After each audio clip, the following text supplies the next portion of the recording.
Hay preguntas en cuidados intensivos que parecen súper simples, ¿no? Pero ¿qué pasa si la respuesta a una de ellas cambiara a cada minuto? Bueno, hoy vamos a desgranar una publicación que le da una vuelta de tuerca a uno de los conceptos más básicos del manejo hemodinámico. A ver un paciente en shock circulatorio. Lo primero que se nos viene a la cabeza es fluidos. Es casi un reflejo. Y claro, por décadas ha sido como el ABC de la reanimación en pacientes críticos. La lógica parece, bueno, bastante directa. Presión baja necesita más volumen. El tema es que la fisiología, como siempre, es bastante más enredada que eso. Entonces, para entender bien este nuevo enfoque, primero hay que echar un vistazo a cómo se venían haciendo las cosas hasta ahora.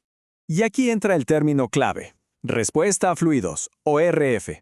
Básicamente, es la forma de medir si el corazón puede aprovechar un extra de líquido para bombear más sangre. Si el gasto cardíaco sube lo suficiente, digamos un 10 o 15%, listo, decimos que el paciente es respondedor a fluidos. Y durante muchísimo tiempo, esa fue toda la ciencia del asunto. Una sola pregunta, ¿responde o no responde? Un simple sí o no. Se hacía la prueba, se tenía la respuesta y se decidía, ¿le ponemos más fluidos o no? Se pensaba que era algo fijo, un estado estable del paciente. Pero claro, aquí es donde la cosa se pone interesante.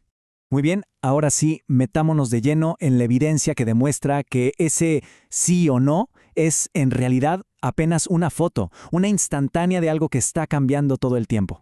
Ojo a este número. Grandes metaanálisis que juntan datos de más de 6.000 pacientes nos tiran una cifra que te deja pensando. En cualquier momento dado, solo un 53% de los pacientes críticos de verdad responden a los fluidos. Solo la mitad. Esto quiere decir que para casi el otro 50%, darles más volumen no solo no les va a ayudar, sino que de hecho los puede perjudicar por la sobrecarga hídrica.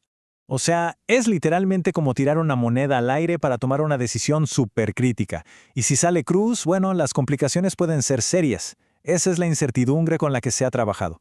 Pero lo más increíble no es solo cuántos responden, sino la verdadera pregunta, ¿por cuánto tiempo lo hacen? Y para muestra, este gráfico del estudio Andromeda Shock es súper revelador. Fíjense en la barra negra. Al principio, claro, el 100% de este grupo de pacientes responde a fluidos. Pero miren lo que pasa. A las 2 horas, ¡pum!, ya son menos del 40%. A las 4 horas, ni el 20%. Y a las 8 horas, apenas un 10%. Es que la respuesta literalmente se esfuma, desaparece a una velocidad increíble. Y ni siquiera hay que esperar horas, ¿eh? Este otro estudio, de Roger y su equipo, lo deja todavía más claro. Después de una infusión de solo 10 minutos, la mitad de los que respondieron bien ya no respondían 20 minutos después. 20 minutos. Esto lo cambia todo. La respuesta a fluidos no es una característica del paciente, es un momento, un instante que se va. Ok, entonces la pregunta del millón es, si la respuesta es tan corta, ¿qué es lo que maneja ese reloj? ¿Qué factores hacen que dure un poquito más o un poquito menos? Este esquema lo explica de una forma genial. La respuesta a fluidos ya no es solo un sí o un no. Ahora tiene dos dimensiones. Por un lado, la magnitud, o sea, cuánto sube el gasto cardíaco, que es el eje vertical, y por otro lado, la duración, por cuánto tiempo se mantiene ese efecto en el eje horizontal. Y lo interesante es que distintos factores clínicos van moviendo al paciente por este mapa. Vamos a desglosarlo un poco. Una infusión más rápida puede dar una respuesta más fuerte, ¿sí? Pero también mucho más corta. La noradrenalina, al apretar las venas, por decirlo así, puede acortar el tiempo que dura la respuesta. Luego está la ventilación mecánica. Si se usan volúmenes altos, esto puede hacer que la respuesta sea detectable por más tiempo. Y el caso de la sepsis es muy particular. Ahí hay fuga capilar. El líquido se escapa de los vasos sanguíneos. Y esto, aunque suene contradictorio, puede hacer que el paciente siga necesitando fluidos por más tiempo.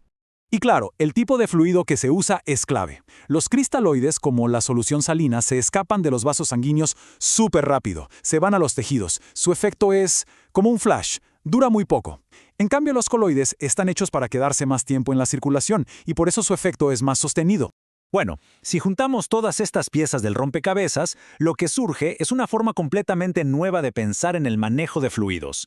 Una que deja atrás la idea de una decisión única y abraza la vigilancia constante. Y este es el primer gran pilar del nuevo entendimiento. La respuesta a fluidos no es un estado fijo. No es algo que se pueda medir una vez y ya está, y asumir que el paciente va a seguir así. Más bien, hay que verlo como como un blanco en movimiento.